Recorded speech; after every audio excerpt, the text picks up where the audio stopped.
നമസ്കാരം, ഞാൻ ബൈജു നായർ. നമ്മുടെ ചാനലിലേക്ക് സ്വാഗതം. ഞാനിപ്പോൾ നിൽക്കുന്നത് ഡൽഹിയിലാണ്. ഡൽഹിയിലെ മാരുതി സുസുക്കിയുടെ ഹെഡ് ഓഫീസിലാണ് നിൽക്കുന്നത്.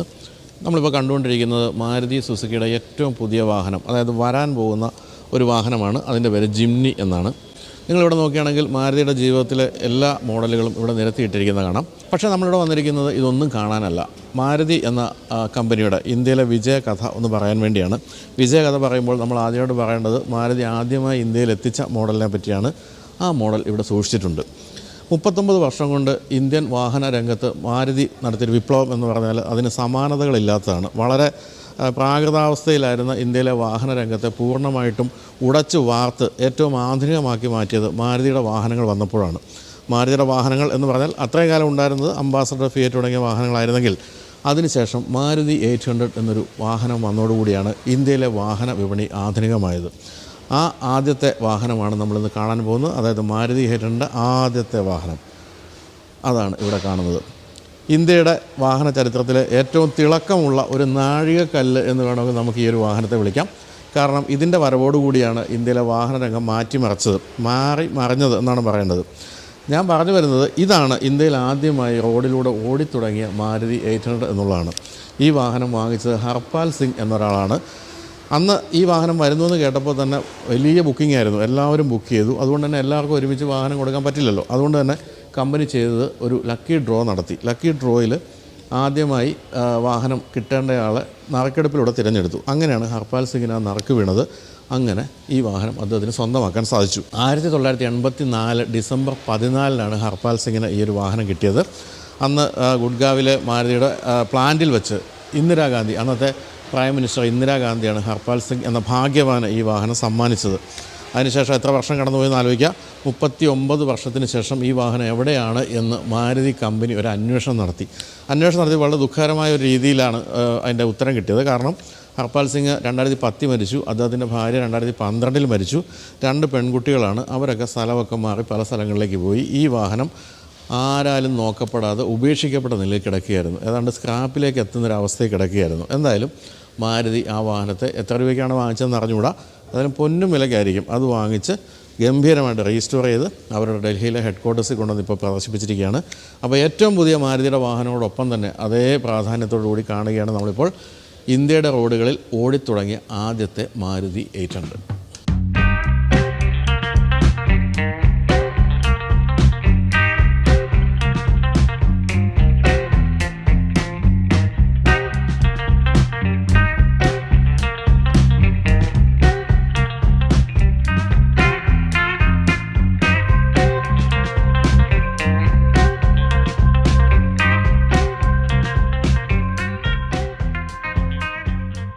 മാരുതിയുടെ ഇന്ത്യയിലെ കഥ വായിക്കുമ്പോൾ വളരെ രസകരമായ പല കാര്യങ്ങളുമുണ്ട്. അതായത് സഞ്ജയ് ഗാന്ധി എന്ന ഇന്ദിരാഗാന്ധിയുടെ മകൻ്റെ വലിയ ആഗ്രഹമായിരുന്നു സാധാരണക്കാർക്ക് വേണ്ടി ഒരു വാഹനം നിർമ്മിക്കുക എന്നുള്ളത്. അദ്ദേഹത്തിൻ്റെ സ്വപ്നമായിരുന്നു മാരുതി ഉദ്യോഗം എന്ന് പറയുന്ന കമ്പനി. അപ്പോൾ ഏത് വാഹനം ഇന്ത്യയിൽ കൊണ്ടുവരണം എന്നതിനെപ്പറ്റി വലിയ ആലോചനകൾ നടന്നു.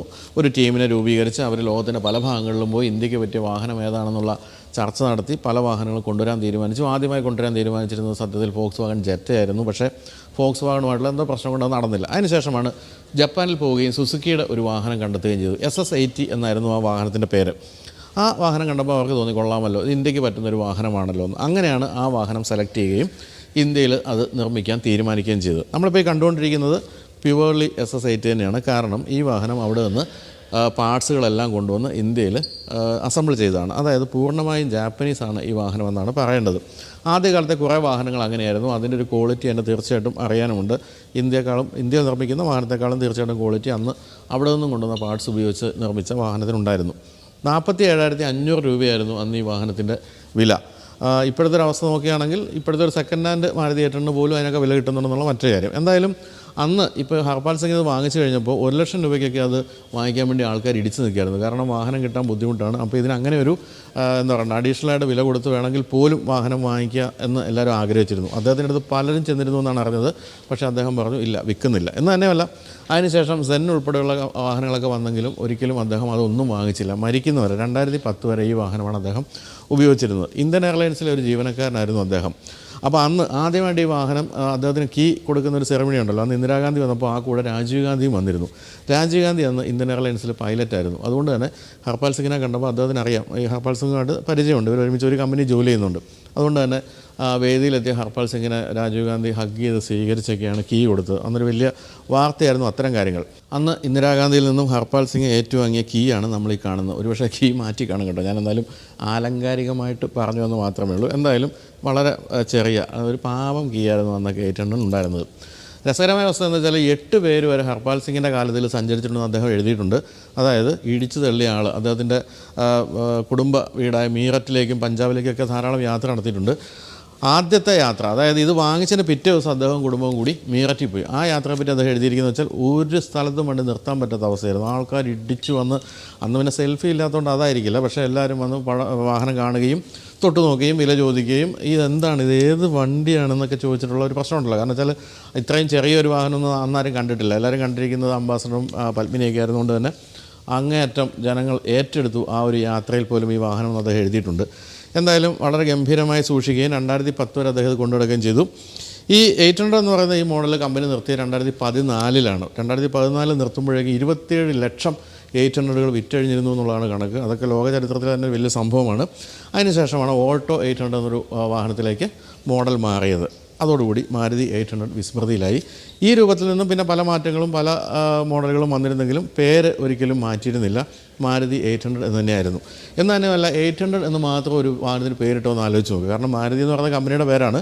ആദ്യത്തെ മോഡലിന് മറ്റൊരു പേരും ശശി ഗോപി അങ്ങനെ ഒരു പേര് വിട്ടില്ല. 800, അതായത് ഇതിൻ്റെ 800cc എഞ്ചിനെ ദ്യോതിപ്പിക്കുന്ന പേര് മാത്രമാണ് ഇട്ടത്. അതൊരു രസകരമായ കാര്യമായിട്ടൊക്കെ ഈ ഒരു വാഹന നിർമ്മാണ കമ്പനിയുടെ അന്നത്തെ ചെയർമാൻ എഴുതിയ ആത്മകഥയിൽ പറയുന്നുണ്ട്.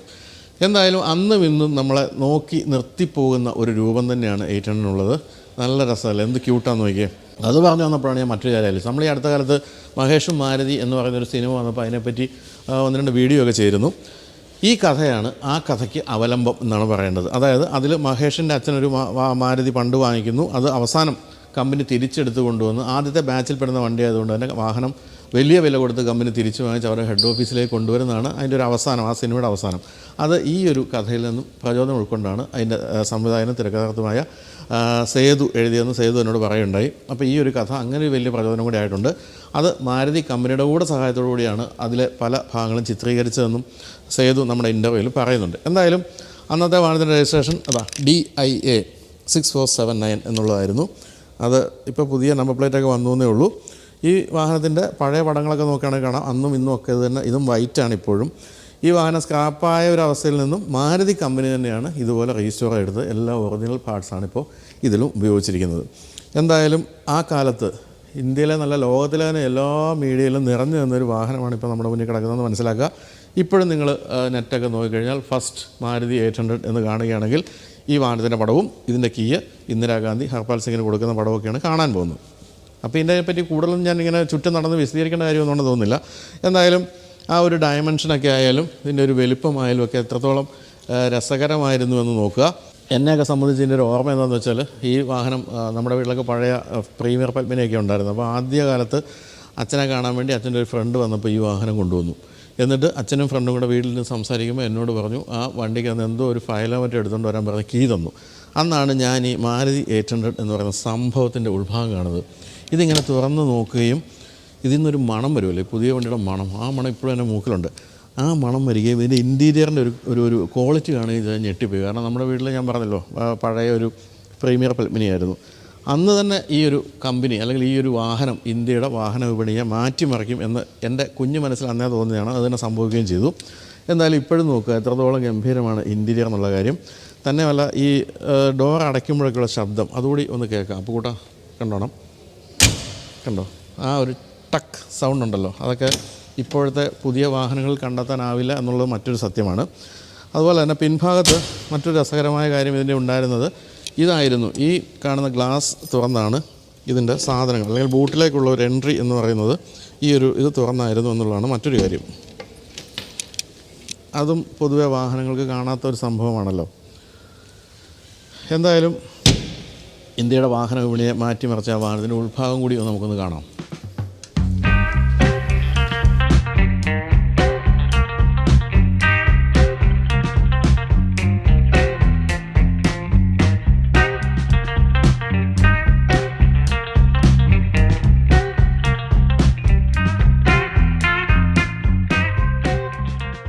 സത്യം പറഞ്ഞാൽ എനിക്ക് ഈ വണ്ടി ഇപ്പോൾ ഓടിച്ച് നാട്ടിൽ പോകാൻ തോന്നുന്നുണ്ട് കേട്ടോ. എന്ത് രസം നോക്കി ഇതിൻ്റെ ഇൻറ്റീരിയർ. നമ്മൾ അന്ന് കണ്ട മഹേഷും മാരുതിയിലും എന്ന സിനിമയിൽ ഉപയോഗിച്ചതും ഇതേ വർഷം തന്നെ പുറത്തിറങ്ങിയ വാഹനമാണ്. അത് ഓൺ റോഡ് എന്ന് പറയുന്ന ഒരു കസ്റ്റമൈസേഷൻ സ്ഥലത്ത് കൊടുത്ത ഒരു കസ്റ്റമൈസ് ചെയ്ത് ഗംഭീരമാക്കിയിട്ടുണ്ടായിരുന്നു. ഇതും അതുപോലെ തന്നെ ഇത് മാരുതി നേരിട്ട് ചെയ്തുകൊണ്ട് കുറച്ചുകൂടി ഒരു എലഗൻസിന് കൊടുത്തിട്ടുണ്ട്. തന്നെയല്ല ഒറിജിനൽ ഈ ഒരു ഡാഷ്ബോർഡൊക്കെ കണ്ടാലറിയാം. ഇതൊക്കെ മാറ്റിയിട്ടുണ്ടാവും, തീർച്ചയായിട്ടും മാറ്റിയിട്ടുണ്ടാവും. പക്ഷേ ഈ ഒരു അപ്ഹോൾസ്റ്ററി, ഇതിൻ്റെ ഈ നിറം, ഇതൊക്കെ അതേപടി നിലനിർത്തിയിട്ടുണ്ട്. നല്ല രസമുണ്ട്. ഇതിപ്പോൾ കിട്ടിയ പൊന്നും വിലയ്ക്ക് എത്ര രൂപയ്ക്കാണെങ്കിലും വാങ്ങിക്കാൻ ആളുണ്ടാവും എന്നുള്ള സത്യമാണ്. കണ്ടില്ല, ഇങ്ങനെ ഉയർന്നു നിൽക്കുന്ന ഒരു ഗിയർ ലിവറാണ്. അതൊക്കെ വളരെ പഴം പോലെ ആയിരുന്നു അന്നത്തെ കാലത്ത്. ഇത് കണ്ടോ, ഇത് പഴയത് തന്നെ. ഇതിൻ്റെ ഒരു ആ ഒരു തുരുമ്പൊക്കെ കണ്ടോ. ഇതന്ന് ഹർപാൽ സിംഗ് വർഷങ്ങളോളം ഉപയോഗിച്ച അതേ ഹാൻഡ് ബ്രേക്ക് തന്നെയാണെന്ന് പറയാം. വളരെ മിനിമൽ സംഭവങ്ങളൊക്കെ ഉണ്ടായിരുന്നെങ്കിലും അന്നത്തെ ഇന്ത്യയെ സംബന്ധിച്ച് വലിയ സംഭവങ്ങൾ തന്നെയായിരുന്നു. ഈ ഒരു AC വെൻറ്റുകളും ഇതിൻ്റെ കൺട്രോളുകളും ഒക്കെ ഇപ്പോഴും നമുക്ക് കാണുമ്പോൾ വളരെ നൊസ്റ്റാൾജിക്കായിട്ടുള്ള ഫീൽ തോന്നാം. അതുപോലെ രസമാണ് ഇതിൻ്റെ ഒരു മീറ്ററൊക്കെ എന്ന് പറയുന്നത്. വളരെ ചെറിയ 2 മീറ്റർ ആണെങ്കിലും അതൊക്കെ വളരെ വിസിബിളായിട്ടുള്ള സ്ഥലത്താണ് കൊടുക്കുന്നത്. അതുപോലെ ഈ സ്റ്റിയറിംഗ് വീൽ, ഇതും അന്നത്തെ ഒരു സംഭവമായിരുന്നു. കാരണം എൻ്റെ വീട്ടിൽ വന്ന് പ്രീമിയർ പൽപ്പിനിക്ക് ശേഷം വാങ്ങിച്ചത് മാരുതി 800 അതുകൊണ്ട് ഇപ്പോഴും ഇത് പിടിക്കുമ്പോൾ എനിക്ക് ആ ഒരു പഴയ ഫീലൊക്കെ തിരിച്ചു വരുന്നുണ്ട്. അതുപോലെ ഹോണിൻ്റെ സ്വിച്ചുകളും ഒക്കെ അന്നത്തെ രസമുള്ളൊരു സംഭവമായിരുന്നു. നിങ്ങളിപ്പോൾ ഈ കാണുന്ന ഈ ഒരു ലിവറൊക്കെ ഇപ്പോഴും നിങ്ങൾ മാരുതിയുടെ വാഹനങ്ങളിൽ കാണാൻ സാധ്യതയുണ്ട്. കാരണം ഇപ്പോഴും ഈ ഒരു രീതിയൊക്കെ നിലനിർത്താറുണ്ട് മാരുതി പല വാഹനങ്ങളിലും. പിന്നെ വിസിബിലിറ്റിയൊക്കെ നല്ല രസമാണ്. വളരെ താഴ്ന്ന സീറ്റാണെങ്കിലും സുഖമായിട്ടിരുന്ന് പോകാം. എന്തായാലും ഹർപാൽ സിംഗിന് തീർച്ചയായിട്ടും നമ്മൾ ഈ പറഞ്ഞ പോലെ ഒരു ആദരാഞ്ജലി അർപ്പിക്കുന്നു. കാരണം ആദ്യം തന്നെ ഈ വാഹനം ബുക്ക് ചെയ്യാൻ അദ്ദേഹം കണ്ടൊരു ധൈര്യം ഉണ്ടല്ലോ. കാരണം മാരുതി എന്നൊരു കമ്പനി വരുന്നത്, സുസുക്കി എന്ന് പറയുന്ന ഏതോ ഒരു കമ്പനിയായിട്ട് ചേർന്നൊരു വാഹനം നിർമ്മിക്കുന്നു എന്ന് കേട്ടപ്പോൾ തന്നെ ചാടി ഇതങ്ങ് ബുക്ക് ചെയ്തല്ലോ അദ്ദേഹം. ആ ധൈര്യം തീർച്ചയായിട്ടും സമ്മതിക്കണം.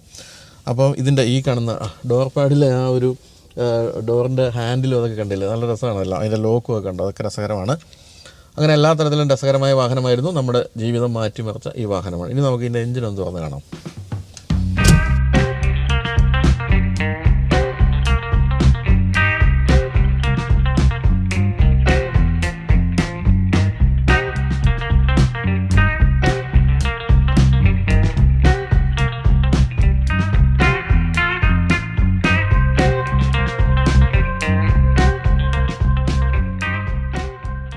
അപ്പോൾ ആദ്യത്തെ മാരുതി 800 ആദ്യത്തെ എഞ്ചിൻ തന്നെയാണ് നിങ്ങൾ കണ്ടുകൊണ്ടിരിക്കുന്നത്. ഇവിടുത്തെ ഈ ഒരു ബാഡ്ജിങ് ഒക്കെ അതേപടി നിർത്തിയിട്ടുണ്ട്. 796cc എഞ്ചിൻ ഇതിൽ എഴുതിയിട്ടുണ്ട്.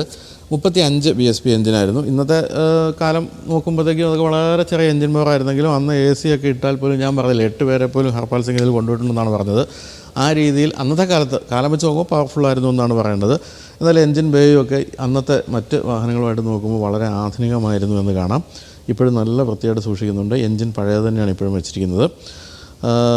അപ്പോൾ ഇതൊക്കെയാണ് നമ്മുടെ ഈ വാഹനത്തിൻ്റെ വിശേഷങ്ങൾ പറയാനുള്ളത്. എന്തായാലും ഈ ആദ്യമായിട്ട് വിറ്റ വാഹനം തിരിച്ച് വാങ്ങിച്ച് സൂക്ഷിക്കുക എന്ന് പറയുന്നത് തീർച്ചയായിട്ടും മാരുതി ചെയ്തത് വലിയൊരു സംഭവം തന്നെയാണ്. അതിന് നമ്മൾ തീർച്ചയായിട്ടും മാരുതിയോട് നന്ദിയുള്ളവരായിരിക്കണം. കാരണം നമ്മുടെ ജീവിതവും വാഹന വിപണിയും വാഹന മേഖലയും എല്ലാം മാറ്റിമറിച്ച വാഹനമാണ് തിരിച്ച് എടുത്തുകൊണ്ടുവന്ന് ഇവിടെ വച്ചിരിക്കുന്നത്. അപ്പോൾ ഇത് വെറുതെ ഒരു വീഡിയോ നമ്മൾ ചെയ്തതേ ഉള്ളൂ. കാരണം ഈ ഒരു വാഹനം ഇങ്ങനെ സൂക്ഷിക്കപ്പെടുന്നുണ്ട് എന്ന് നിങ്ങൾക്കൊന്ന് കാണിച്ചു തരാൻ വേണ്ടി മാത്രം ചെയ്തൊരു വീഡിയോ ആണ്. അപ്പോൾ എന്തായാലും മാരുതിയുടെ ഹെഡ് ഓഫീസിൽ നിന്നുകൊണ്ട്, ഡൽഹിയിൽ നിന്നുകൊണ്ട് സൈൻ ഓഫ് ചെയ്യുന്നു. വീഡിയോ ഉണ്ട്. എല്ലാവർക്കും നന്ദി, നമസ്കാരം.